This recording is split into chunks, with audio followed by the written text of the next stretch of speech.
जनता कहीं ना कहीं विश्वास करती है भारतीय जनता पार्टी मेरे प्रधानमंत्री जी पर कि शाम तक जब परिणाम पूरी तरीके से आएंगे वो उसी आधार पर होंगे जिसकी अपेक्षा हम लोग करते हैं। एग्जिट पोल ये तो छत्तीसगढ़ में कह रहे थे कि हमारी सरकार बन रही है, मध्य प्रदेश में बोल रहे थे कि हमारी टक्कर है, यही बोल रहे थे कांग्रेस के लोग। इन्होंने भ्रष्टाचार के अंदर देश को ऊंचाइयों के ऊपर लेकर के गए। इन्होंने झूठ की राजनीति चलाई है, शुरू में चली है। जब नहीं अपने पक्ष में कुछ दिखता है फिर ईवीएम को कोसेंगे।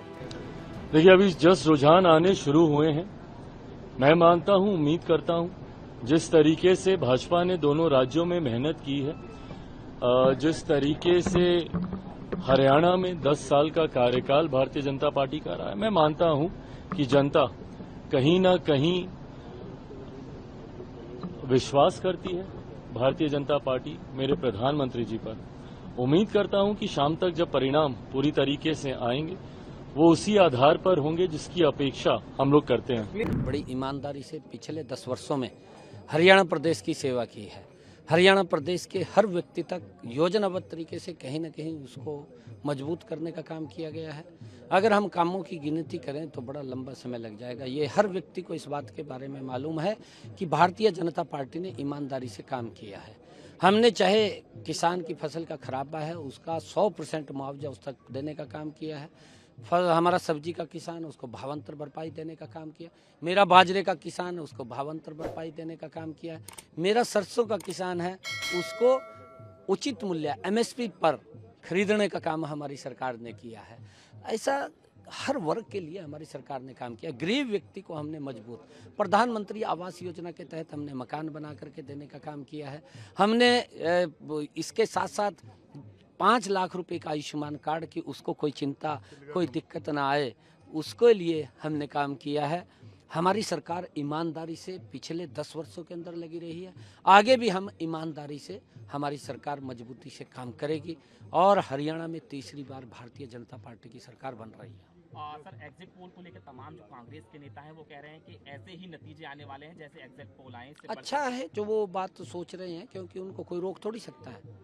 एग्जिट पोल ये तो छत्तीसगढ़ में कह रहे थे कि हमारी सरकार बन रही है, मध्य प्रदेश में बोल रहे थे कि हमारी टक्कर है, यही बोल रहे थे कांग्रेस के लोग, कोई और नहीं बोल रहा था। एग्जिट पोल के ऊपर बोल रहे थे, ये एग्जिट पोल के ऊपर बोल रहे थे। हाँ, बोलने अच्छा है, खुश हो जाएंगे, परंतु हमने ईमानदारी से काम किया है। हमने ईमानदारी से हरियाणा प्रदेश को, देश को आगे बढ़ाया। नरेंद्र मोदी जी के नेतृत्व में इन्होंने भ्रष्टाचार के अंदर देश को ऊंचाइयों के ऊपर लेकर के गए। हम विकास के मामले में भारतीय जनता पार्टी देश और प्रदेश को ऊंचाइयों के ऊपर लेकर के गई है। हमने बिना क्षेत्रवाद के ईमानदारी से हरियाणा प्रदेश का काम किया। इस बात को लोग एक्सेप्ट करते हैं। जब लोग एक्सेप्ट कर रहे हैं तो भारतीय जनता पार्टी तीसरी बार सरकार बना रही है। सर, कुमारी शैलजा का भी बयान आया, हुड्डा भी कह रहे हैं 60 से अधिक सीटें आ रही हैं। इसके साथ ही वो राहुल गांधी की नेतृत्व की बात कर रही हैं शैलजा के, लगातार राहुल गांधी। देखिए, ये इनका इंटरनल मामला है। वो अपनी क्या उन्होंने अपनी समीकरण लगा रखे हैं, वो अपने समीकरणों को देखें, देख करके फिर बात करें। परंतु उसके साथ साथ वो राजस्थान को भी ध्यान करें, वो मध्य प्रदेश को भी ध्यान करें, छत्तीसगढ़ को भी ध्यान करें, उत्तराखंड को भी ध्यान करें। देखना चाहिए, झूठ की राजनीति नहीं चलेगी अब, क्योंकि इन्होंने झूठ की राजनीति चलाई है, शुरू में चली है। हिमाचल में चल गई, कर्नाटका में चल गई, तेलंगाना में चल गई, परंतु उसके बाद नहीं चली। उसके बाद इनको नकार दिया गया क्योंकि ये लोग झूठ बोल करके लोगों को बरगड़ा करके वोट लेने का काम करते हैं। परंतु अब इनका झूठ नहीं बिकेगा, न चलेगा। भारतीय जनता पार्टी तीसरी बार सरकार बना रही है। लगता है सर ईवीएम पर एक बार फिर सवाल उठाए जाएंगे। देखिए, वो तो उनके डीएनए के अंदर है। जब नहीं अपने पक्ष में कुछ दिखता है फिर ईवीएम को कोसेंगे।